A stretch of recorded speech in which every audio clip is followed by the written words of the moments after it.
Welcome to this short video on health and safety in the workplace. Workplace health and safety is all about sensibly managing risks in order to protect your workers and your organization. Good health and safety management requires strong leadership and the cooperation of managers, workers, suppliers, contractors, and customers. Preventing workplace injuries is both a personal and a shared responsibility. Dress appropriately, from clothing to footwear. It is important that everyone in your organization wears the appropriate uniform and personal protective equipment.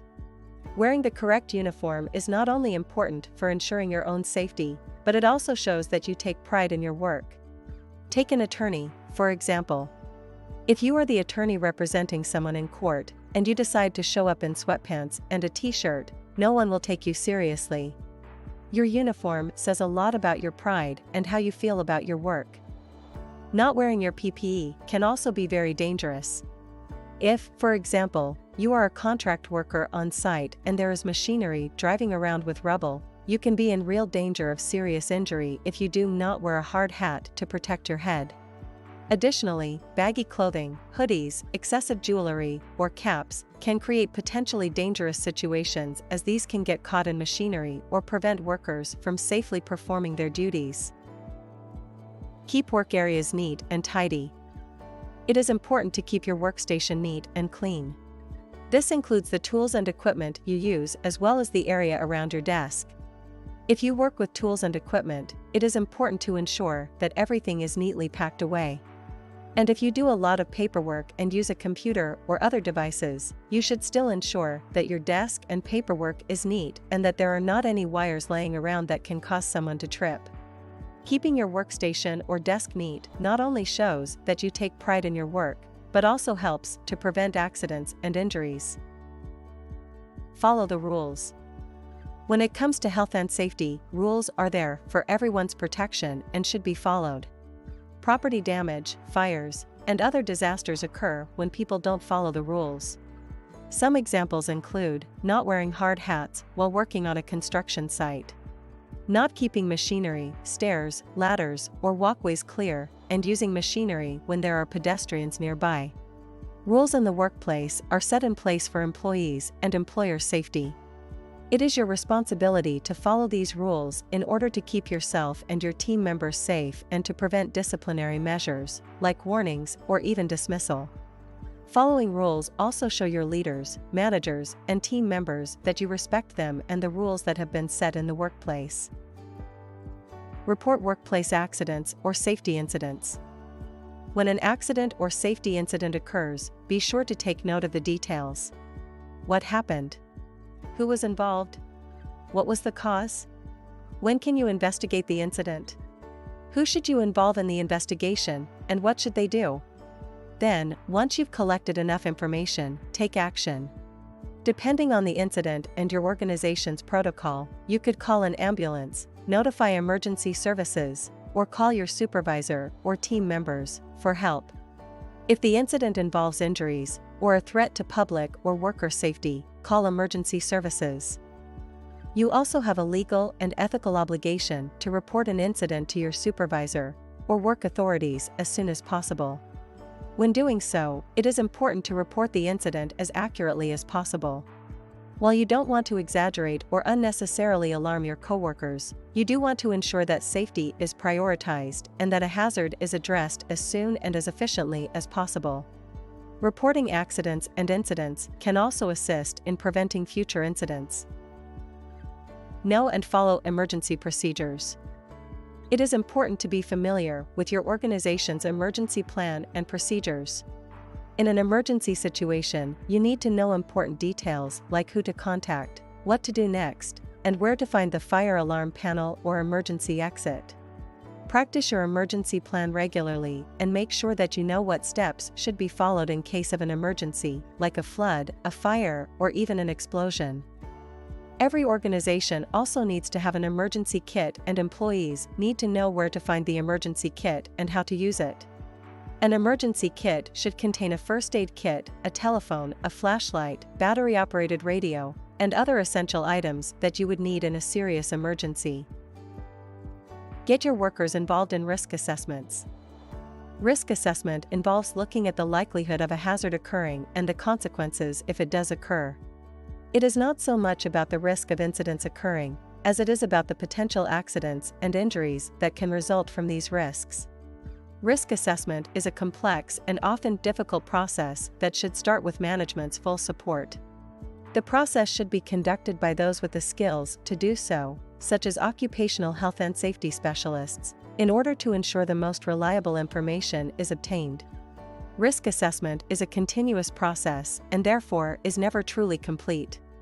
With this in mind, you should actively consult with employees and managers to identify improvements and changes that can be made to improve health and safety. When you engage your employees in risk assessment, you're engaging them in the process of protecting themselves. When employees are involved in this process, they will be more likely to be attentive and aware of their surroundings. When conducting risk assessments, you should invite your employees to participate in the decision-making process. For example, a risk assessment regarding the use of power tools should involve the people who will be using those tools. You can use the following risk assessment questions to help guide your process. What are the risks associated with this activity? What could happen if these risks were to occur? How serious are these risks? What can we do to reduce these risks? Inviting employees' input on these questions is also likely to increase their willingness to give feedback in order to help improve health and safety. You can use the following methods to get your employees involved in risk assessment. Have a health and safety fair. A health and safety fair is a great way to engage your workers in health and safety. You can, for example, have a health and safety fair once a year, or you can rotate fairs throughout the year. Have a health and safety day. You can also have a health and safety day, during which your workers can participate in a variety of health and safety activities, such as risk assessment, risk-based training, and incident reporting. Avoid drugs and alcohol at work. Drug and alcohol misuse is the most frequent cause of fatal and non-fatal work injuries. Drug and alcohol misuse at work is illegal and can lead to risk-taking behavior, conflict, or poor decision-making that can result in serious consequences for both employees and employers. Some industries have very specific health and safety risks that are greatly exacerbated by drug or alcohol misuse. Regardless of your industry, your organization should have a clear policy for drug and alcohol misuse at work. Policies that aim to prevent the misuse of drugs and alcohol include the following: a zero-tolerance policy, where employees who are found to be using drugs or alcohol on the job can be fired. A policy that has consequences for drug and alcohol misuse. This policy should explain what consequences workers who misuse drugs and alcohol will face, as well as the process for reporting such misuse. Improve health and safety competence. There are several things that you can do to improve health and safety competence in your organization. Firstly, it is essential that the health and safety policies are communicated to and understood by all stakeholders. If you notice that a particular policy is not understood by employees, it is important to speak to them about it. Suggest ways to improve their health and safety knowledge, such as providing more training or tools. If a particular risk is not understood by employees, try to determine the cause of this. Additionally, it can be very helpful to enroll employees for a health and safety training course. A health and safety training course can make a great impact on employees, and it will equip them with the knowledge needed to keep them and your organization safe. Ensure that the health and safety training provider is accredited by a recognized organization. Don't operate tools or machinery that you haven't been trained for. It's important to know how to use tools safely. If you don't know how to use a tool properly, then you risk injuring yourself or others. Tools should be used according to the manufacturer's instructions. If you are unsure of how to use a tool, ask someone who is familiar with the tool and who can show you how to use it properly. It's also important to know how to operate machinery safely. If you don't know how to operate machinery properly, you risk causing damage, injuring others, or damaging property.